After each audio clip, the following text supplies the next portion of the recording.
Okay, so here's the imposter syndrome. Who am I? I've been in this now for roughly 17, 18 years. I have a doctorate in cybersecurity, 2 master's degrees, and a partridge in a pear tree. I have 25 GX certs. We love to play the game when we come to the DFIR summit of how many did Tony get between the DFIR summits. It was 4 this last time. Various IT certifications to include fraud examiner. I also have the privilege of working with most of the SANS instructors and authors with the classes, usually as a virtual TA, as well as an on-demand subject matter expert. I'm also a career researcher. I do a lot of different things with what we're seeing in the environments right now, both Windows, Linux, and Mac. Not so much mobile anymore, sadly. So what are we gonna drone out about here? Reactive versus investigative mindset, what that actually means. We're gonna talk about the digital divide and how uncomfortable it is, how to level up your skills with where you are at currently, variant on your industry, and then some practical, and I really do mean practical recommendations based on some scenarios that are based on real life examples. So it goes without saying, views that are expressed are my own. Thank you to my current employer for empowering me to do this, and thank you to my former employers for allowing me to do a lot of things that they had to have a lot of faith in. So we need to be honest with ourselves and what's happening in this industry. All analysts are created equal, just some more than others. Eric will tell you probably a little bit different. What this really does kind of hone in on is somebody who is in law enforcement probably is going to learn differently than somebody who came through academic and is working in consulting for the first few years of their careers. So let's address that digital divide. We just heard about SOAR and playbooks. Some entities are going to have that, some are not. Some are still using Google on how to actually do the Linux mapping for memory forensics. Some of you have a Gandalf, a person who is there that is a wizard with everything that is going on in your environments, or just knows how to work in this industry. Others are still using shadow IT and shadow AI, especially now, to do their job. Think about how many times if you've been told inside your organization, you cannot use ChatGPT or Claude to do something, and you've got someone who you work with or that you know that goes, well, they can't look at my phone. Some of you have 24/7 CCerts, probably have an MDR, you have a monthly pizza, you got Unit 42, CrowdStrike, Mandiant on retainer. Others, you're all completely fueled by caffeine and adult beverages just to get through the day. And you're just hoping nothing happens on that Friday night. What this really is that we do not share the same luxuries. What somebody at a Fortune 50 company has versus somebody who's at a startup is going to be vastly different. The purpose of this, how do we level set across the entire industry plane? So what are you supposed to do when you don't have all those toys? What if you cannot afford the latest and greatest thing that's out there to be able to perform analytical work? There are plenty of open source tools out there that have been created by individuals inside of this field that can help you leverage it. Moreover, if you are having something like what Mary discussed in the keynote with your own localized LLM, what can you use that with to help provide you with something to seamlessly move through maybe unknown data that you've never seen before? Do you also know what your data actually contains? Think about this from an incident response perspective, where you had a threat actor come into your environment and they took something, but you don't know what it was. It doesn't look like files because they didn't touch files. There's no data staging. Suddenly a DB admin comes to you and says, hey, something's weird in the transaction logs. Would you know how to look at those logs? Do you have forensic tools that will properly parse that in a way that you can determine what has gone on? Lastly, one of the biggest ones that I think a lot of us probably all face, especially if you're internal, is are you siloed? How many have actually had to work with your peers internally on something and they literally roll their eyes because security is involved? Oh my gosh, you guys are gonna slow this down. We have to get this to production right now. Why do you care? That is you being siloed. I've seen it in every type of organization and entity and industry that I have worked in. Folks are very siloing of things because of how it hinders their own ability to do it. So I made this a few years ago. It's not all encompassing, but the primary reason I've made this and put it on here is for those who are new to this industry. This is kind of how big you're looking at incident response alone. It's massive. If somebody that you work with or that you know says that they are an IR expert, I'd challenge that a little bit. What are you an expert in? I've been at this for over 16 years. I can tell you that I'm not an expert in everything that's on that. I know people who are with other ones that I'm not, but I know that I can go reach out to those people if I have questions. Do you? So a good friend of mine, Lit Moose, on all of her social media, posted this graphic. I asked if I could throw it up there with her name on there, and she was okay with it, so thanks, Lit. It is the Mario games teach us that even if something is essentially the same, psychologically, it can be completely different. You look at just that screenshot and don't even look at the text. For those of us that are old, how many of us had that struggle playing these games? Like, oh my gosh, right? Like, I can't do this. How am I going to get past this? You need to look at what happened and look at why did it happen? Who benefits from getting that data? What theories and hypotheses have you actually posed to your investigation prior to coming back with, this is what I believe happened? Don't underestimate your own abilities with this stuff. This slide is really there to be like, we all have those hair-pulling moments where we're like, I don't understand it. The famous things are go outside, touch grass. Go outside, go for a walk, move away from it for a little bit, come back to it. Rhetorically, how many people were stuck on a problem and they went to go to bed and that eureka moment kicked in right before you fell asleep? I kid you not, I have a notebook next to me just to write stuff down when that happens, because it happens often. Always my shots fired slide is the framework fatigue. How many of you have seen this and had it shoved down your throats at some point in time, whether that be in academia, inside of a certification class, or just at work? The funny thing is, of all of those listed on there, how many of them are true digital forensic methodologies and frameworks? None of them. They are IR frameworks. They are incident response frameworks for you to stop that bleeding so you can get back to business operation as quick as possible. That's all it's there for. It's there to help you facilitate what phase you are in to provide that to leadership. It doesn't matter where you got it from. They all say the same thing, just different words in the word salad to throw out there.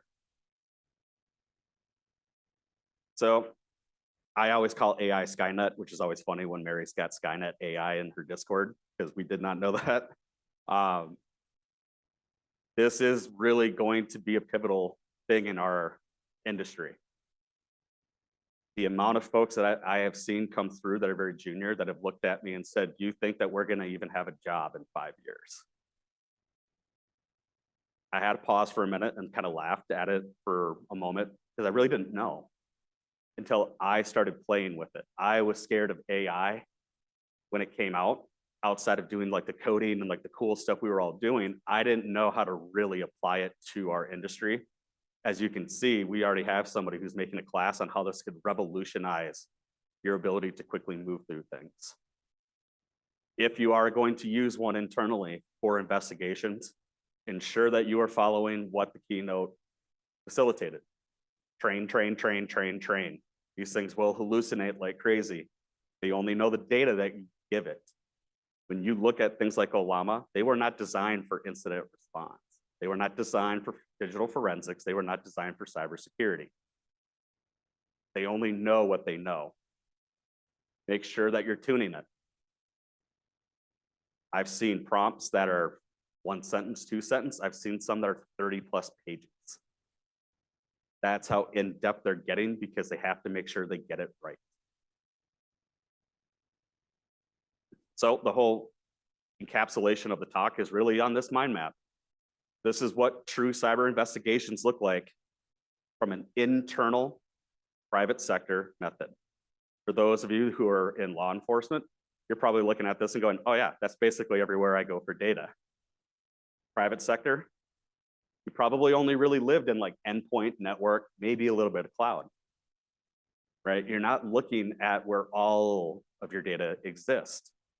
So if you were to be asked at the end of your investigation, did you look at all the data? And you say yes. Are you being truthful that you have exhausted all data sets to prove what has gone on? We just got done listening about DRPK. Human resources. Linchpin, we always pick on the finance team, right? When it comes to clicking links, now it's HR's turn. Are you working and facilitating this with your HR team so they understand the cataclysmic ramifications inside of cybersecurity? I have yet to meet an HR person personally that has a cybersecurity background. They don't know what they don't know. They need somebody to help them and to foster that partnership. Think about the types of logs that you can get from HR. If you've run compliance investigations at all, or just legal investigations, this is probably nothing new to you. However, think about even investigations if you are inside of a consultancy that works inside a risk. Have you looked at things like performance reviews, HR logs, anything to that nature to help try to facilitate, did this person knowingly commit something ahead of time, conspiracy, or was this just a spontaneous act that they were to do? Why does that matter? If you think about this rhetorically, if they say that they didn't do something on purpose, and you were able to prove that, yes, this was a one-time thing,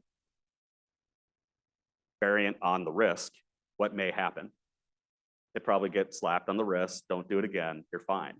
If you come back and go, no, they literally tried to steal all that data from you. Yes, they intentionally leaked that hard-coded API key on GitHub. What we do in this industry affects more than just a company. It does affect people. Look at any trial that has gone on in the last couple of years, one that was very prevalent and prominent a couple of weeks ago. That had impact on many lives. Even in an incident response, think about what this means if you are able to determine that somebody clicked the link or unintentionally went to SOC-Golish infected website, downloaded it, installed it, and that's how they got the keys to the kingdom.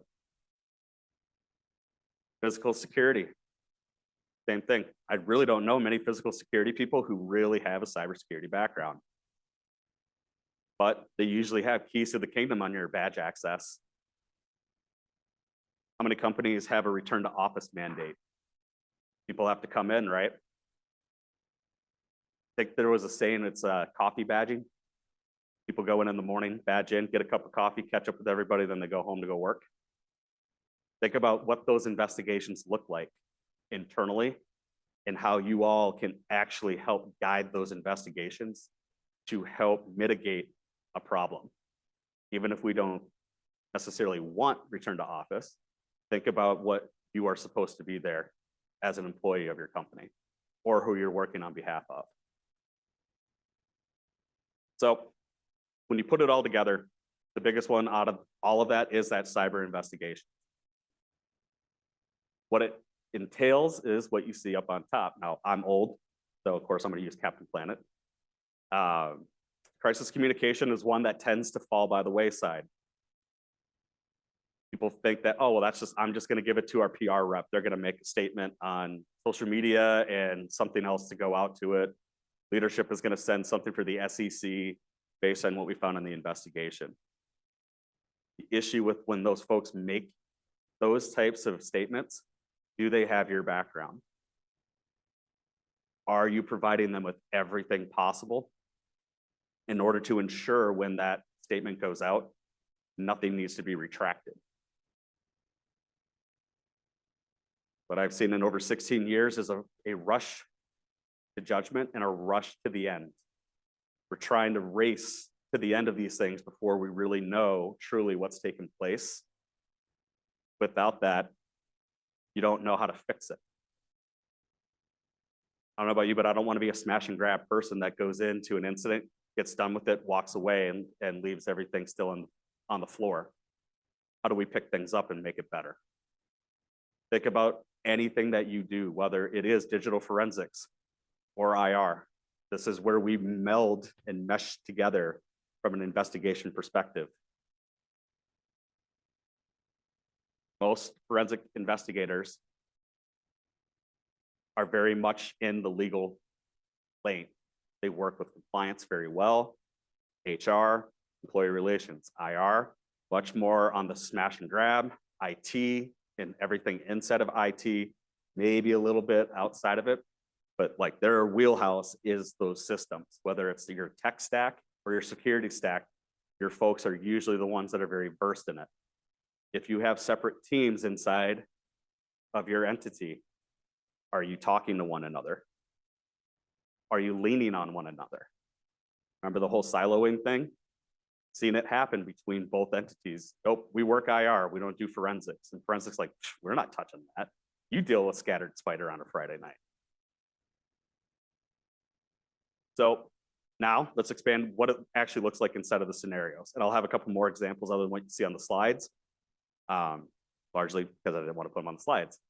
So here we go for the first scenario for ransomware actor.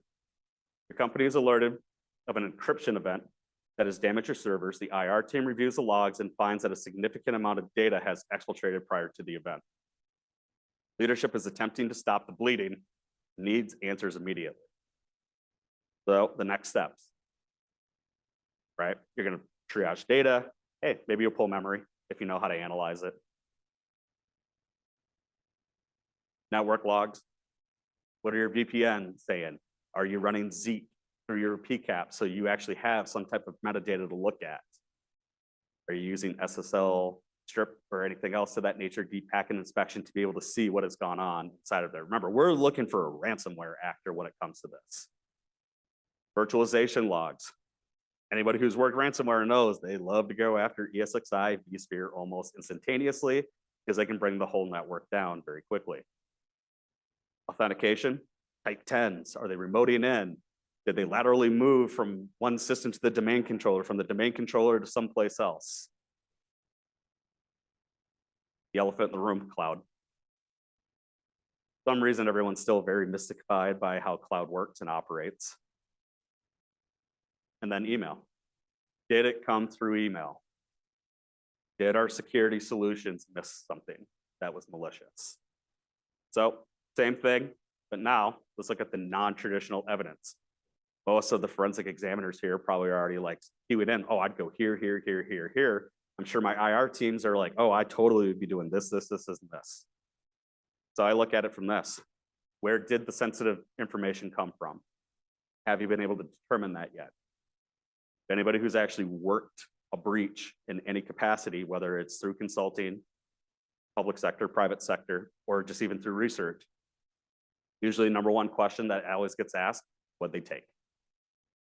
What happens if it's a database or something that's proprietary? Will your forensic tools be able to process it if it has never seen it before? And if it's proprietary, I'm pretty sure your DevOps team would have an aneurysm if you started sending logs over to a vendor to do it for you. You're going to have to do it on your own. But is there somebody that is already internal that you can reach out to? Do you have a group, which look at what you're in right now, that you can reach out to and at least pose those questions? Interviewing potential initial victims, something that I never see happen inside of IR. Everyone's so focused on what they take. Well, how did it happen? I noticed that somebody in the supply area got a malicious ServiceNow ticket that had an attachment to it, and they opened the attachment. Have you talked to that person at all to like walk me through what happened? Let the evidence corroborate what they say. Review of suspicious websites visited. Sure, few folks are probably doing this, but how are you doing it? Are you just using tools to to go to these websites and like let it tell you, oh, this is what the reputation is? Are you actually looking at the back end of it? In-depth root cause. Did you have a systematic breakdown that you need to investigate much further outside of whatever the investigation is? Again, this is something you actually see much more in depth in companies where you have a massive amount of people leave at the same time to go to a competitor or some other entity. Maybe they start their own thing up. Believe it or not, that has a lot of civil and criminal implications variant on what industry you work in. Do you know that? Help desk calls and ticketing. For those that are familiar with Scattered Spider, muddled Libra for us on the Unit 42 and Palo side, think about what they do. They socially engineer. Do you have logs of that anywhere? So if you are working an IR investigation where you are starting to get this warm inkling that this may be Scattered Spider in your environment, that's probably one of the first things I'd ask. Hey, can we go get the logs? Can we get the call records for the last 2 hours? Did anything weird come in that we've never seen before? So if you don't think the details matter, I know there's a handful that are probably in this room that were probably sitting in Caesars when this took place. Why? Because network security for SANS was going on at the time.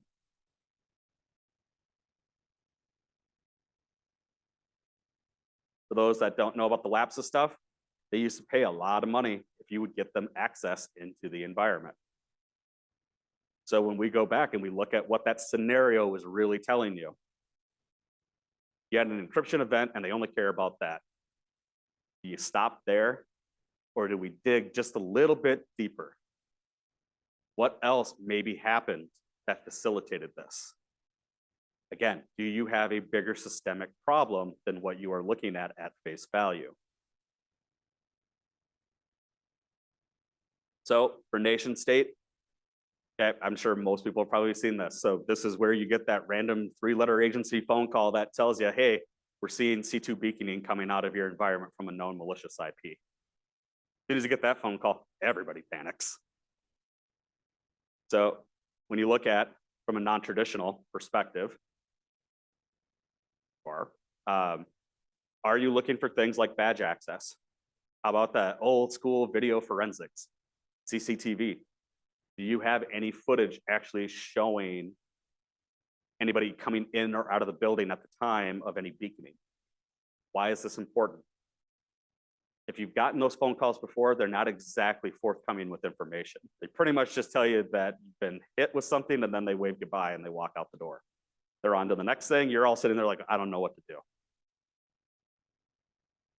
This has massive benefit if you start looking at these things as you're building out that investigation, because you can try to assess, did you have somebody internally that maybe was doing something?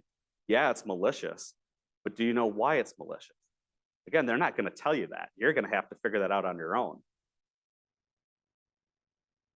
And then, of course, this slide, this is just what you would have done inside of there, kind of got switched up, happy accidents. So what could you have missed if you just looked at it from a beaconing perspective, went, yeah, that's not a big deal. So here is a prominent nation state that has been effectively stealing agriculture information from the United States for some time. How do they do it and how do they facilitate it? If you go read the docket, not just what I'm going to tell you, they inferred through people who were researchers at major universities that also were citizens of this nation state, that they wanted them to give them all their research. And they were going to have people come out there and they needed to show them around. And if something fell off the back of the truck into a suitcase to go back to the homeland, so be it. If this was all being transferred out through a malicious IP and you just looked at it in your tools and it said, yeah, it's malicious, but it's used for VPN tunneling, does the team just go, job's done, next thing? Or are you digging a little bit deeper? For the one in 2008, that individual was caught with a micro SD card that had all the algorithms for reversing known commodities that we were creating as a country to make bigger yield of corn, soy, wheat, things of that nature.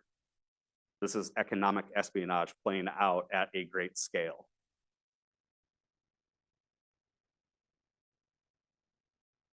Okay, last scenario. This is probably one that's near and dear to everybody. Wrote literally an entire dissertation on this specific scenario. Compliance notified via ethics hotline of a person who is suspected of providing material information to an investigative journalist to cause harm to the company. If you are in any type of product development for humans, those products have to be tested on something before humans. Not everybody agrees with that.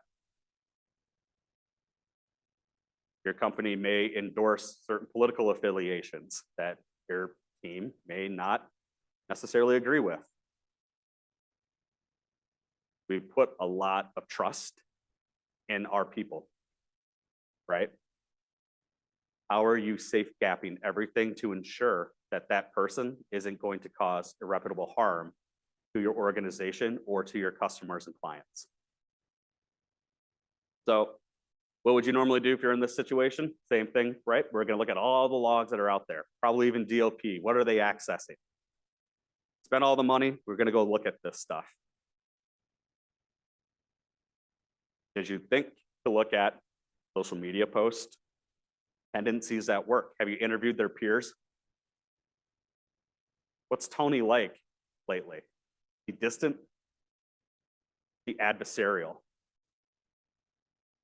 Social media posts, am I retweeting things that may be of concern? Personal devices. Have you started to notice a new phone, a laptop being brought in, or mysteriously they always seem to leave at the same time every day with a thumb drive? Biggest one out of this that everyone always seems to forget on the IR side of the house that this is brought to you. You don't have a forensics team. They just come to you for this because it's cheaper than going out to a consultancy to have them do it. So they just want you to take a crack at it. Wi-Fi. I had a specific case a few years back where we had a person say they didn't do anything that DLP alleged that they did. We pulled out the Wi-Fi information, saw that they were on a specific Wi-Fi access point at the same time that all of that data was being transferred and alerted by the DLP tool. So we did a little bit of reverse sleuthing on that. For those who have not seen Wiggle, it is a war driving site that has a lot of Wi-Fi access points that is still maintained and regularly used throughout the entire community. I put the BSSID and the access point name, which was right in the Windows registry. And lo and behold, there was only one access point in the entire United States that was named that with the BSSID. So we honed in on it. We looked at it, went, let's dig a little bit deeper. For those of you who are in the United States, are our domicile residents public record?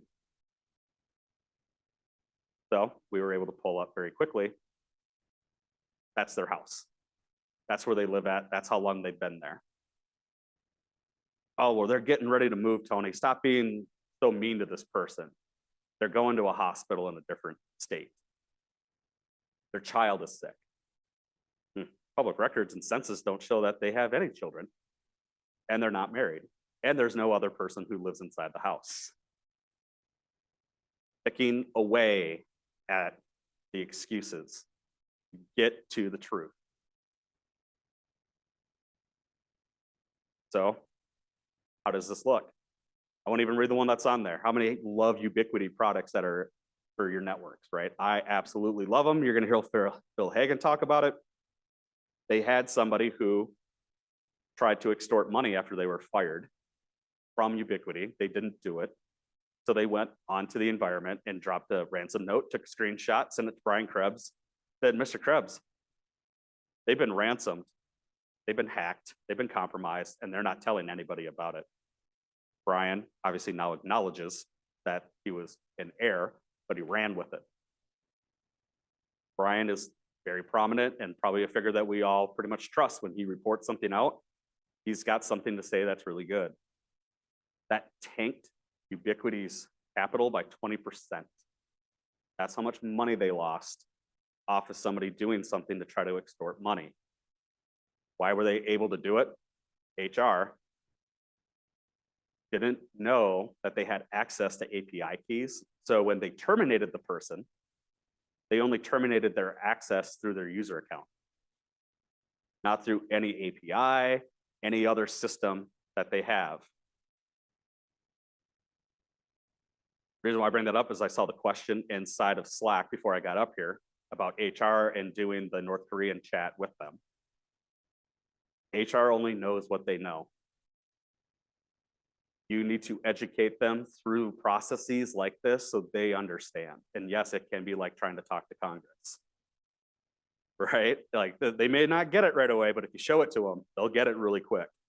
This is huge because like when you get stuff like this, where like they were literally making cheats inside of games to sell for a significant profit. This has become like big money for a lot of folks. Why? It's easy, it's efficient, and they can just go and keep doing whatever that they were doing inside of there. So in summary, the biggest takeaway I can tell you is that, yes, digital forensics and incident response have been part of my lifeblood for almost 20 years now. I live and breathe this stuff. I love it. But it's not the end of the journey.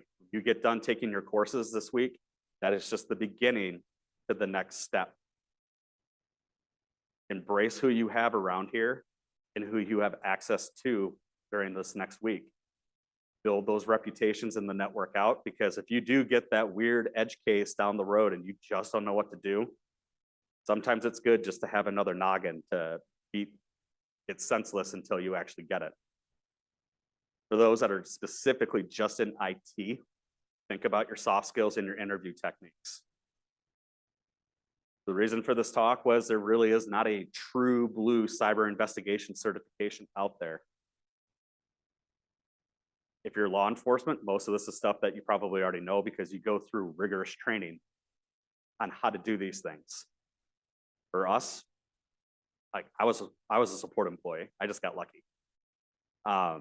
When you look at things like read technique, how do you actually talk to people? There's a book out there, Never Split the Difference. I'm sure most of you probably have heard of it. It's another book to think about that helps you understand how to negotiate with folks to get them to say things that maybe they don't necessarily want to say. Develop the sponge mentality. Nobody knows everything. Do not cert chase. I have a mentor of mine that literally says you chase the knowledge, not the cert. Some of the best IR folks have red team backgrounds. When you start talking to folks, especially during day 6, that's probably the first thing I'm asking for most of those classes. Who's taken network pen testing? Who's done web app pen testing? Why? That knowledge and benefit truly does help you kind of have that attacker mentality. So a theory is not a hypothesis anymore. How did you conclude and how did you disprove it? Remember that even if you are in the incident response world, the Wild West is over. Your reports matter. Know that what you say or what you opine really does have a lot of weight in the grander scheme of decision-making and risk that all of your business leaders and partners would actually have. With that, with my last 30 seconds, game's got to recognize the game. When I came up with this talk, I thought that I was being novel and everything else and cheeky. Brett Shavers and Chris Sanders actually approved for me to actually have this on here. Those QRs go to their websites that they wanted me to explicitly put out there. Chris has an amazing class on how to get this analytical brain. So if you're not sure how to go through it, that's a great one. Same thing with Brett. And I also met an individual in Norway, Sean, who did the keynote at B-Sides in Norway. Same thing. We're all starting to talk about this. So thank you all so much. I really do appreciate your time and attention.